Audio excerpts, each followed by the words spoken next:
तुमने इस ठंडी के मौसम में अपने घर पर चाय की दावत रखकर बहुत अच्छा किया है। इस ठंडी के मौसम में चाय पीने का अपना ही मजा है। ये बात तो बिल्कुल ठीक है। मैं भी रोजाना अपनी पत्नी से इसी तरह चाय बनवाकर पीता हूँ, परंतु सब पक्षियों के साथ बैठकर चाय पीने का अपना ही मजा है। दूसरी तरफ कबूतर भी बहुत ज्यादा खुश होता है। ठंडी का मौसम आ गया है।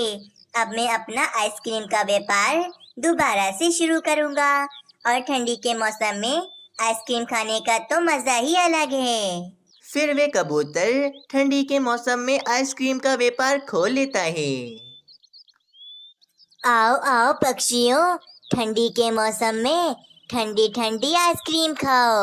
अरे कालू कौवे बुलबुल बहन, ये कबूतर भाई ने ठंडी के मौसम में आइसक्रीम का व्यापार क्यों खोला है?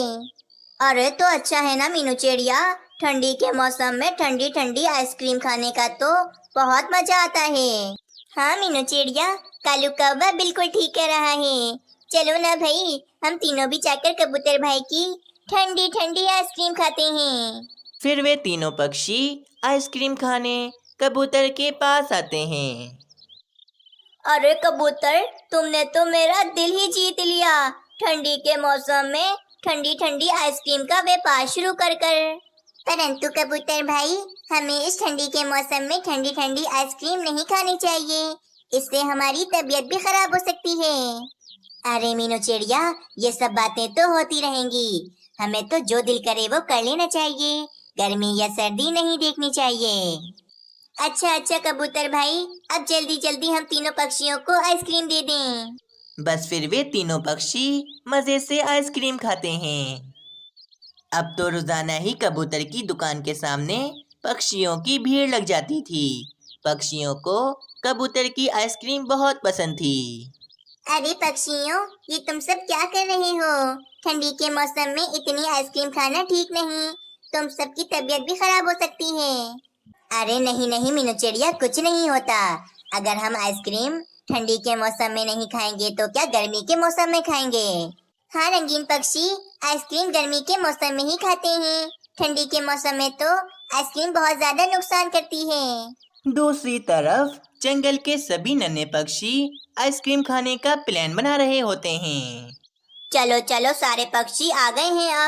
अब सब मिलकर हम आइसक्रीम खाने चलते हैं। अगर हमारी मम्मा ने देख लिया तो वे हमें नहीं छोड़ेंगी। चलो जल्दी से आइसक्रीम खाने चलते हैं। फिर सारे नन्हे पक्षी कबूतर की दुकान पर चले जाते हैं और सारे नन्हे पक्षी आकर कबूतर की ठंडी ठंडी आइसक्रीम खाने लगते हैं। कबूतर अंकल, मैं 2 आइसक्रीम और खाऊंगी। नहीं नहीं बेटा, तुमने पहले ही 2 आइसक्रीम खा ली हैं। अब अगर 2 आइसक्रीम और खाओगी तो तुम्हारी तबीयत खराब हो जाएगी। नहीं नहीं कबूतर अंकल, मुझे तो 2 आइसक्रीम और खानी है। अगर आपने नहीं दी तो मैंने जो अभी आपकी 2 आइसक्रीम खाई हैं, मैं उसके भी पैसे नहीं दूंगी आपको। अच्छा अच्छा बच्चों, तुम सबको जितनी आइसक्रीम खानी है खा लो। बाद में अगर तबीयत खराब हो तो मुझे मत बोलना आकर। बस फिर इस तरह सभी नन्हे पक्षी कबूतर की बहुत सारी आइसक्रीम खा लेते हैं।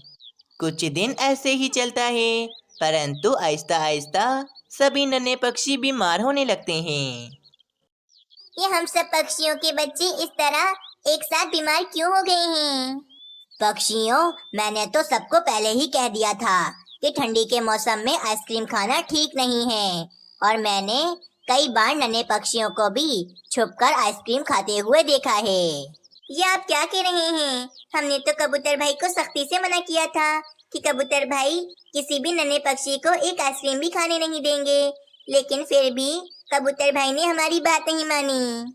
मैं तो पहले से ही कह रहा था कि वो कबूतर सिर्फ पैसा बनाने के लिए यहाँ आया है। इसके व्यापार के चक्कर में हम सब पक्षियों के नन्हे पक्षी बीमार हो गए हैं। पक्षियों, उस कबूतर ने हमारी बात ना मानकर बहुत बुरा किया है। हमें तो उस कबूतर को अच्छे से सबक सिखाना चाहिए। बस फिर सब पक्षी गुस्से में कबूतर के पास चले जाते हैं। कबूतर, बंद करो अपनी ये आइसक्रीम की दुकान। अब तुम हमारे जंगल में और ये आइसक्रीम नहीं बेचोगे। अरे क्या हुआ पक्षियों, इतने गुस्से में क्यों हो? कबूतर भाई, हम सब पक्षियों ने आपको मना भी किया था कि आप हमारे बच्चों को आइसक्रीम नहीं खाने देंगे, फिर भी आपने हमारे बच्चों को आइसक्रीम क्यों बेची? मीनू चिड़िया, मैं एक व्यापारी हूँ और मुझे किसी की बीमारी से कोई लेना देना नहीं है। देखो तो पक्षियों, ये कबूतर अपनी ही गलती पर कितना ज्यादा गुस्सा कर रहा है।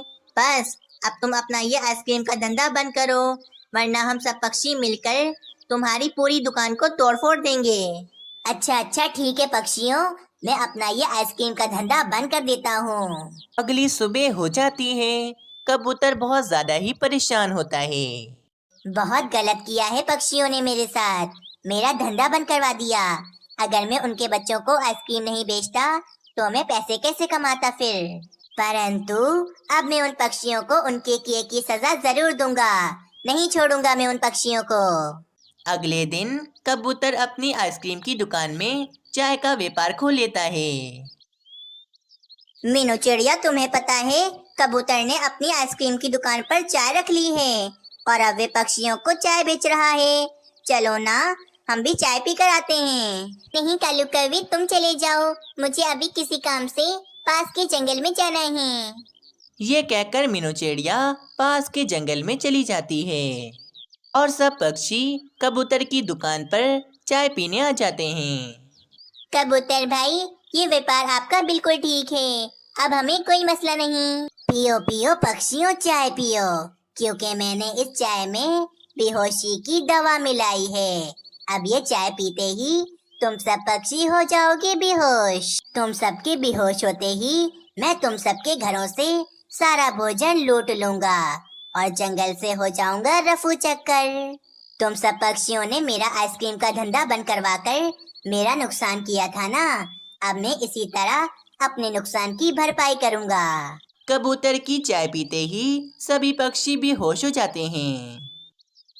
चलो भाई, ये सब पक्षी बेहोश हो गए, अब मैं जाकर एक एक पक्षी के घर से सारा भोजन लूट लेता हूँ। ये कहकर कबूतर पक्षियों के घरों से उनका भोजन लूटने चला जाता है। वहीं मीनू चिड़िया भी अपना सारा काम काज खत्म करके अपने जंगल में वापस आती है तो वे देखती है सब पक्षी तो बेहोश होते हैं। हाय रे, ये क्या हो गया? ये सब पक्षी यहाँ पर बेहोश कैसे हो गए? और ये कबूतर कहाँ चला गया?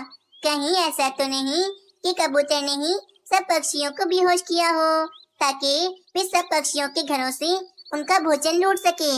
अगर ऐसा ही तो मुझे फौरन कबूतर को पकड़ना चाहिए, वरना हम सब पक्षियों का तो बहुत बड़ा नुकसान हो जाएगा। मैं एक काम करती हूँ, मैं मिट्ठू महाराज के पास जाती हूँ और उनके एक सैनिक को लेकर जाकर कबूतर को पकड़ती हूँ। ये कहकर मीनू चिड़िया फौरन मिट्ठू महाराज के पास चली जाती है।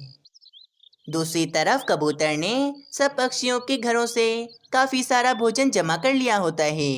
ये पक्षी तो बहुत मालदार हैं। सब पक्षियों के घरों से कितना सारा भोजन मिल गया मुझे, मेरे तो मजे ही लग गए। चलो चलो यहाँ से भाग जाता हूँ, अगर किसी ने देख लिया तो पकड़ा जाऊंगा मैं। बस कबूतर वहाँ से भागने ही लगता है कि मीनू चिड़िया उल्लू सैनिक को लेकर वहाँ पर आ जाती है। रुक जाओ कबूतर, मेरे होते हुए तुम जंगल के